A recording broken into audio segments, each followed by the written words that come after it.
Assalamualaikum warahmatullahi wabarakatuh.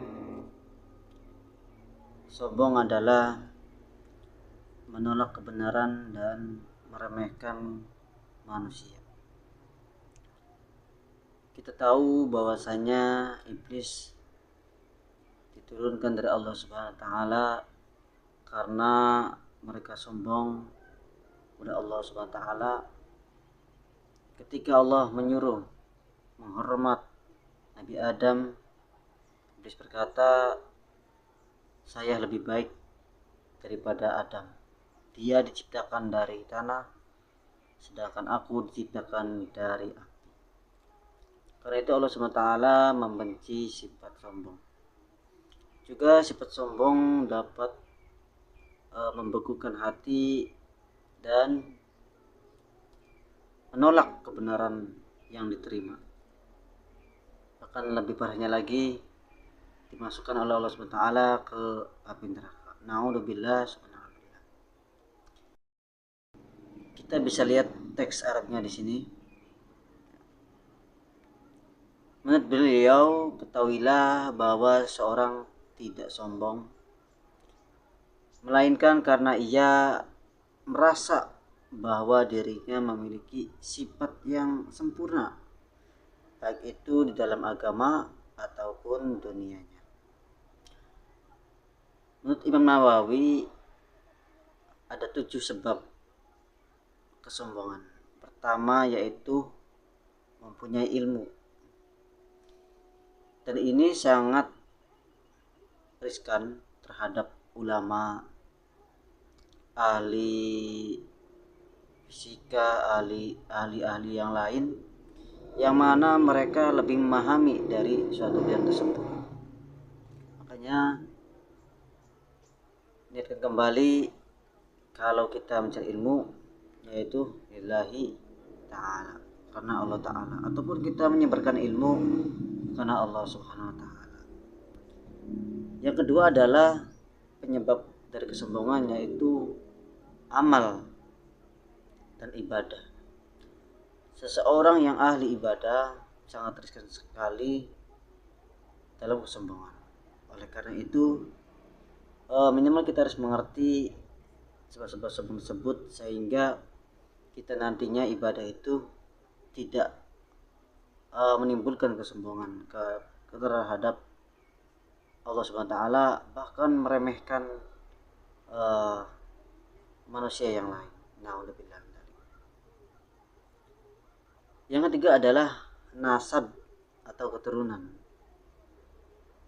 Keturunan dari alim ulama, dari orang yang soleh, yang masyhur, sangat riskan sekali kita sebagai keturunannya untuk sombong dan menyombongkan diri akan keturunan orang hebat.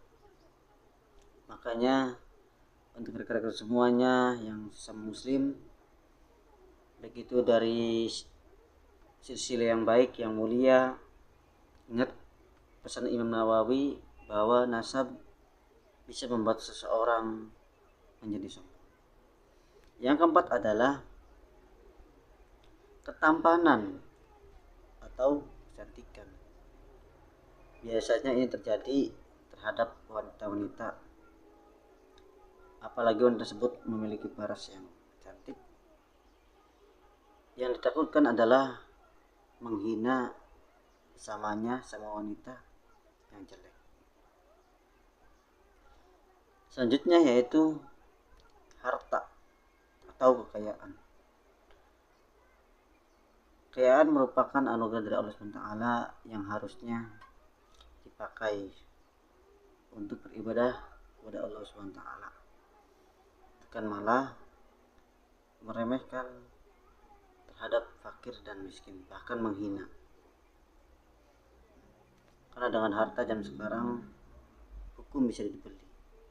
Makanya seorang bisa semena-mena dalam bertindak. Untuk itu, saudaraku sama muslim, ingatlah pesan Imam Nawawi ini agar kita selalu menjaga sikap kita dan hati kita agar tidak sombong terhadap Allah SWT. Yang keenam adalah kekuatan. kekuatan ini bisa diartikan juga dengan kekuasaan. Seorang yang menjadi pejabat, seorang yang mempunyai kekuatan. Jangan sampai kekuasaan atau kekuatan tersebut menindas yang lemah, memanfaatkan yang lemah demi mendapatkan keuntungan pribadi. Yang terakhir adalah memiliki pengikut. Ini juga terjadi terhadap ulama-ulama yang mempunyai murid yang banyak, muhibbin yang banyak. Sangat riskan sekali menimbulkan sifat kesombongan. Kerabat yang banyak riskan sekali menimbulkan kesombongan. Dan lain-lainnya bisa dipahami masing-masing. Itulah 7 sebab yang menurut Imam Nawawi yang membuat kita merasa sombong. Sekali lagi, jangan pernah memiliki kesempurnaan, baik itu di dalam agama ataupun di dalam duniawi, karena itu semua menimbulkan kesombongan, dan kesombongan dibenci oleh Allah SWT, sehingga kita sulit mendapatkan hidayahnya. Na'udzubillah min dzalik. Sekian dari kami. Wassalamualaikum warahmatullahi wabarakatuh.